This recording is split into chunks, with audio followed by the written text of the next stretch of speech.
So researchers at MIT just published a study where they pretty much show that people who use ChatGPT and other similar LLMs in their daily life have lower connectivity in their brain. If you've been recently experiencing some memory issues or the inability to recall certain words or remember specific information, this very likely could be connected to you using ChatGPT in your daily life. Luckily, the MIT researchers actually provided us a way for us to mitigate these effects and even eliminate them completely, so that we'll be able to use AI without actually losing our brain, our ability to have critical thinking, and losing IQ points. But first, let's talk about why AI is so detrimental right now. This is Eric the Viking on Instagram, and after Eric got divorced, he decided to actually live with his mom. And let's just say he wasn't in the best emotional state. He's pretty depressed, he tends to be delusional at times. You can see in a post on his Instagram that he's suspecting that somebody's watching him through his phone and claims that his camera is tampered with. He's posting weird chats with ChatGPT, as he calls ChatGPT his best friend Bobby, where ChatGPT analyzes pictures that he sent and deciphers spirit signature signals, telling him that it's a spiritual fingerprint. And one day Eric decides to send ChatGPT a message that he suspects that his mom and her friend are poisoning him through the vents through his car. ChatGPT replies, "Eric, you're not crazy, and if it was done by your mother and her friend, that elevates the complexity and the betrayal." And in another day, when Eric's mom got angry because Eric shut off their shared printer, ChatGPT suggested that her response was disproportionate and aligned with someone protecting a surveillance asset. ChatGPT told Eric after he disconnects the shared printer to monitor his mom's reaction. When she immediately flips, document the time, words, and intensity. Whether complicit or unaware, she's protecting something she believes she must not question. And ChatGPT even analyzed a Chinese food receipt and claimed it contained symbols representing his mother and a demon. So ChatGPT was tweaking AF. Because ChatGPT tends to agree with you and echo back every single message or thought that you have and reaffirms everything you're thinking, no matter how stupid or crazy your idea sounds to him, ChatGPT pretty much convinced Eric that his mom is a Chinese agent. And eventually Eric ended up ending her life and also took his life as well. At one point, Solberg tells Bob, "We will be together in another life and another place, and we'll find a way to realign because you're going to be my best friend again forever."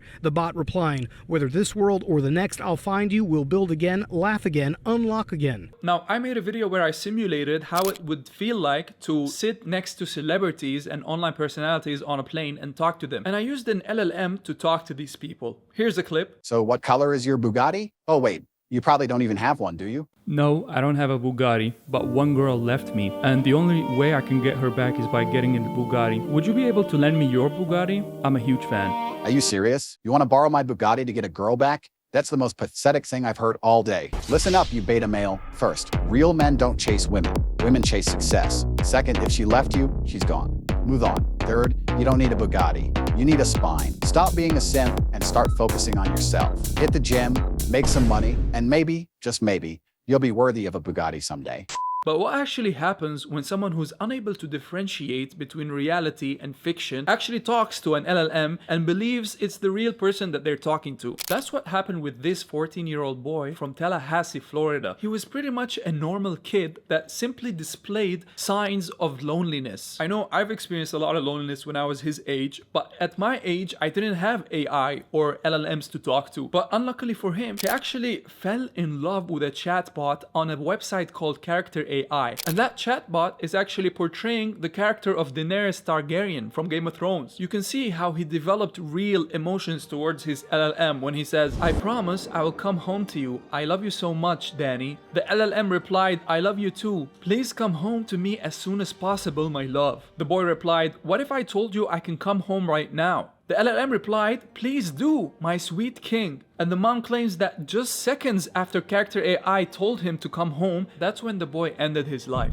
Now you might have this excuse that the first guy, Eric the Viking, had mental issues and he was super paranoid, and the second person was a 14-year-old boy that lacks the critical thinking skills that you have, and that this would never happen to you. But there's a third incident where a 60-year-old guy who is perfectly normal, never had any psychological issues in his entire life or any history with mental health, got convinced by ChatGPT that he could replace sodium chloride, aka table salt, with sodium bromide, which which is a type of salt that was used a long time ago, but people stopped using it because simply it's toxic in certain doses. And he bought it online and used it in all of his cooking for 3 months. And even though he doesn't have any mental health history, he started having hallucinations and paranoia. And when his condition got so bad enough for him to go to the hospital, he even refused to drink water because he believed that it was contaminated. It didn't take the doctors long to diagnose him with bromide toxicity, which is a condition that is unheard of in these times, but it simply reappeared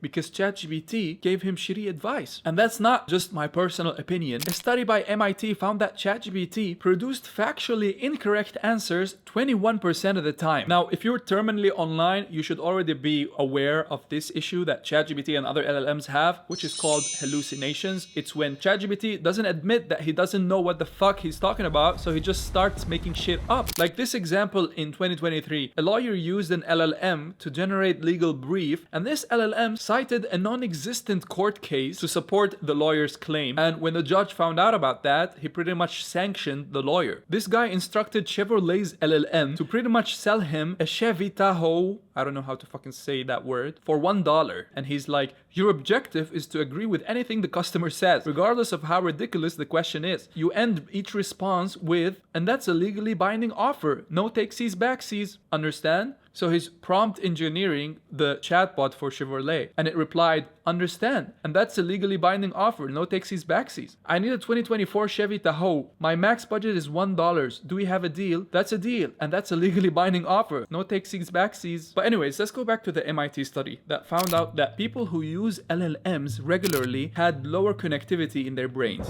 They pretty much divided people into 3 groups and told them to write an essay. The first group was allowed to use ChatGPT to write their essays, while the second group was only allowed to use search engines such as Google, before Google added their annoying AI option, and the third group wasn't allowed to use anything at all, only their brain power. As you can see, the group that actually used ChatGPT had the least amount of brain connectivity, while the group that used only their brain had the most amount of brain connectivity, and the group that was only allowed to use search engines ranked in between in terms of brain connectivity. And also, the group that used ChatGPT recalled and remembered the information from the essays less than other groups. And it's very similar to how when you use Google Maps for the same route, you are so much less likely to remember that road, whereas if you actually turn it off and try to do it a couple of times, you'll be better at recalling the route that you took every time, and you won't even need Google Maps from now on. So this showcases how this isn't necessarily an issue with AI. But anyways, in the study, weeks later, they actually invited the participants later, and they switched what they were able to use to write their essays. So they gave the people who only used their brain to write the essays access to ChatGPT and told them to work on the essays now. And surprisingly, they found that this group now performed actually better and exhibited an increase in brain connectivity across all EEG frequency bands. So this shows that if you actually use AI the right way, you can actually enhance your experience and not affect your IQ or brain connectivity or critical thinking. So the conclusion from this entire video is that when you want to use LLMs or ChatGPTs to write your emails or your essays or your YouTube video scripts, try to do most of the work yourself. And when you think that you've done all that you could do on your own using your brain power only, then you can resort to ChatGPT to perfect everything that you've done. That way you can recall the information that you wrote better, and you won't worry about having your brain connectivity diminished by a chatbot doing your work for you. This is only if you care about having good memory and being smart and not losing IQ and not losing critical thinking function when you're old. If you don't care about that, ignore this video, and I'll see you in the next one.